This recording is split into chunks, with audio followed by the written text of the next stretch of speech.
आप सभी को मेरा नमस्कार। आज मैंने आपसे इस विषय पर बात करना है कि अक्सर देखा जा रहा है कि पहले जो डिवोर्स वगैरह का केस था, जो है ना, तलाक जो होती थी या घटस्फोट जिसे कहते हैं मराठी में, ये जो घटनाएं घटती है आजकल बहुत ज़्यादा घटती है कि डिवोर्स हो गया, तलाक हो गया, घटस्फोट झाला त्याचा। तो इस तरह की क्या है, घटनाएं बहुत ज़्यादा घट रही है, जिसके कारण जो है एक जो पहले लोगों में प्रेम था, आपसी प्रेम, पति पत्नी में, दाम्पत्य जीवन में जो आनंद रहता था कि पति संकट में है तो पत्नी उसके साथ खड़ी रहती थी, या पत्नी बीमार है, परेशान है तो पति उसके साथ रहता था। तो इस तरह से मैंने देखा है कि पति ने आखिरी तक पत्नी की सेवा की और पत्नी ने आखिरी तक पति की सेवा की। ऐसे ऐसे बहुत से उदाहरण मिल जाएंगे आपको, बहुत ऐसी परिवार मिलेंगे। लेकिन अभी जो है, अभी के इसमें क्या हो रहा है, एक तो जॉइंट फैमिली कम है ना, दादा दादी नाना नानी साथ में नहीं रहते, अलग अलग चीज़ें हैं, है ना, बुजुर्ग लोगों का सहारा नहीं है। और ऊपर से क्या है कि वो जो लड़की आती है वो बोलती है कि आपकी लायबिलिटीज़ जो है घर की नहीं चाहिए मुझे।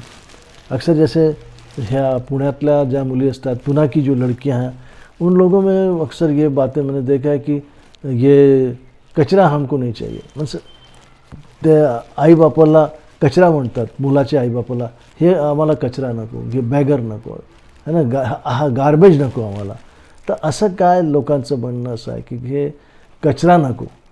तो मेरे कहने का मतलब मेरा यह है कि पुणे की बहुत सी लड़कियों में ये मैंने देखा है बातें कि, यानी ये बात मैं इसलिए कह रहा हूँ कि जो लोग वहाँ की लड़कियों के बारे में अपने बेटे के लिए ढूंढते थे, उन्होंने अपनी आप बीती बताई कि वहाँ की लड़कियाँ कहती है कि भैया ये माँ बाप का कचरा नहीं चाहिए, अपन दोनों रहेंगे, ठाठ से जिएंगे। तो इस तरह की सोच लोगों में फैलती है, जिसके कारण जो है लड़कियों की तरफ से एक विशेष प्रकार का दबाव बढ़ता है कि ये नहीं चाहिए, माँ बाप नहीं चाहिए, अकेलापन चाहिए, फिर मेरे माँ बाप के प्रति आप ज़्यादा सुनिए उनका, वहाँ पर चले जाइए। तो ये सब जो चीज़ें बढ़ रही है ना, ये क्या है, ये क्या चीज़ है, ये एक्चुअली नेगेटिव पार्ट है। भाई दोनों परिवार को लेके चलना है, मिलजुल के रहना है। लड़के के माँ बाप भी मेरे माँ बाप है, लड़की के माता पिता भी मेरे माँ बाप है। इस तरह का लड़के में और लड़की में दोनों में सामंजस्य होना चाहिए, समझदारी होनी चाहिए। और ये समझदारी नहीं होने का कारण क्या है कि प्रभु के प्रति समर्पण, आध्यात्म जो है वो कम है। प्रभु की इच्छाओं में जीने की इच्छा नहीं है, अपनी इच्छा से जीते हैं। नहीं, मुझे तो वही चीज़ चाहिए, मुझे तो वही पसंद है, मुझे तो वही चाहिए। तो इस तरह की जो चीज़ें हैं, ये क्या रहता है कि चाहे लड़की हो या लड़का हो, ये दोनों में इस तरह का जो चीज़ आ रही है अभी, तो वो जो है पारिवारिक जीवन में बहुत सी खटास लाती है, बहुत सी दूरियां बढ़ा देती है। तो क्या है, चाहे आपकी कुंडली कितनी भी खराब हो, कैसी भी हो, क्या पहले के ज़माने में क्या कुंडलियां सब ऐसी आज के ज़माने से अलग थी? ऐसा नहीं है। उस समय भी सूर्य के साथ शुक्र था, उस समय भी 7वें घर में चंद्रमा था। तो ऐसा नहीं है, बहुत चीज़ें हैं ऐसी, उस समय जो था वैसे ही है। लेकिन बात क्या थी कि लोग आध्यात्म से जुड़े थे, ईश्वर से जुड़े थे, उनको भय था ईश्वर का, माता पिता का आदर करते थे, सम्मान करते थे और आज्ञाओं में रहते थे, माता पिता की आज्ञा में, ईश्वर की आज्ञा में रहते थे। तो उस कारण जो है उस समय डिवोर्स बहुत कम हुआ करता था। अभी क्या है, अभी खुद को ही वो सब कुछ समझने लगते हैं, सर्वा कि मैं ईश्वर हूँ, मैं जो करता हूँ, मैं जो बोलता हूँ सब सही है। न गलती मानना, न गलती सुधारना, ये आज के मनुष्य की टेंडेंसी है, चाहे वो स्त्री हो पुरुष हो, कोई भी हो। यानी गलतियाँ करना और गलतियाँ करके गलतियाँ मानना नहीं, और गलतियों में सुधार लाना नहीं। जब मानते नहीं तो सुधारेंगे कैसे? और ये सब कारण क्या है? कारण है ईश्वर से दूरी, ईश्वर के प्रति समर्पण, ईश्वर के प्रति जो उसके उपकार को मानना, उसकी कृतज्ञता प्रकट करना कि प्रभु तेरा धन्यवाद, जो तूने मुझे दिया है, बहुत दिया है। ईश्वर ने तो सचमुच दिया है बहुत कुछ, लेकिन उसकी कदर नहीं है। प्रभु की कदर नहीं होने के कारण ही वो आपस में भी एक दूसरे की कदर नहीं करते। इसके कारण जो है डिवोर्स होता है। चाहे कुंडली कैसी भी हो, चाहे 7वें घर में सूर्य बैठा हो, चाहे राहु बैठा हो, चाहे शनि बैठा हो, यदि आध्यात्म, क्या उस समय होता नहीं था, उस समय भी ऐसी कुंडलियाँ थी, लेकिन आध्यात्म से जुड़ोगे तो सारी नेगेटिविटी खत्म हो जाएगी। क्योंकि ईश्वरीय शक्ति, ईश्वरीय सामर्थ्य वो है, वही उसी ने तो भेजा है आपको। खाली हाथ भेजा है, वो इतना भर भर के देता है सब, और आपको लगता है कि ये सब मैंने किया। मैं कोई नहीं करता। एक आदमी बच्चे बच्चे को तरस जाता है, जब तू कर सकता है तो कर दे, फिर क्यों नहीं कर पाता? इसलिए कि तुम्हारे हाथ में कुछ नहीं, ये सब देने वाला वही है। दाता एक प्रभु है, उसके सिवा कोई दाता नहीं है, और वही भाग्य विधाता है। तो उसके प्रति समर्पण रखिए, आध्यात्म में रहिए, सारे कुंडली के दोषों का नाश हो जाता है। तो ईश्वर से बड़ी शक्ति कहीं नहीं। उस पर सरेंडर कर दो। I surrender all.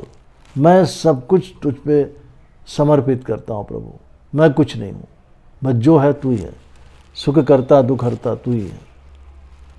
तो देखिए भला कैसे नहीं आपके जीवन में फर्क पड़ता।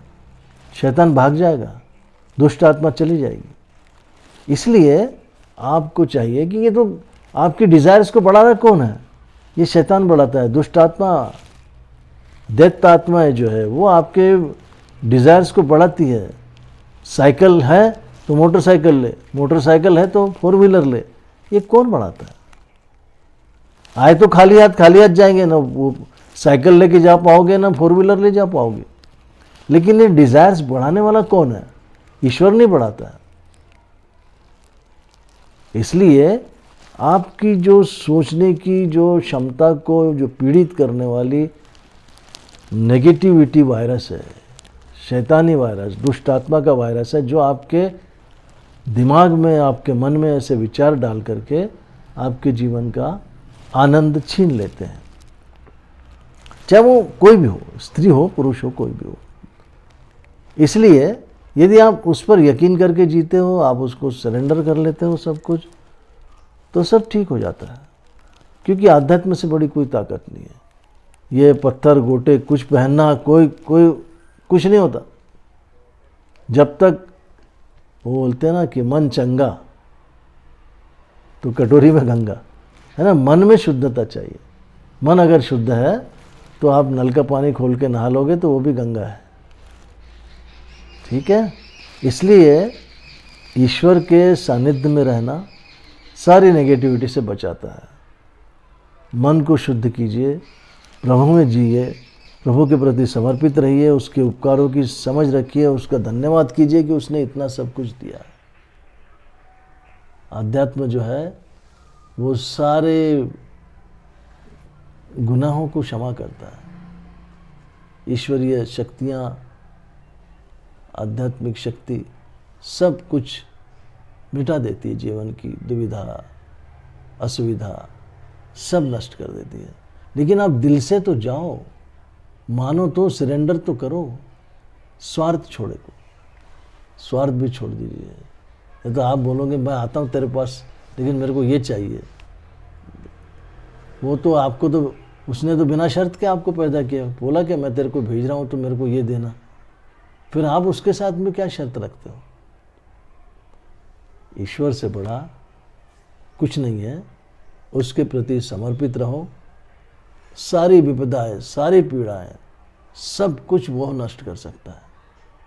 इतनी बड़ी महामारी में कितने लोग गुजर गए और कितने लोग बच गए।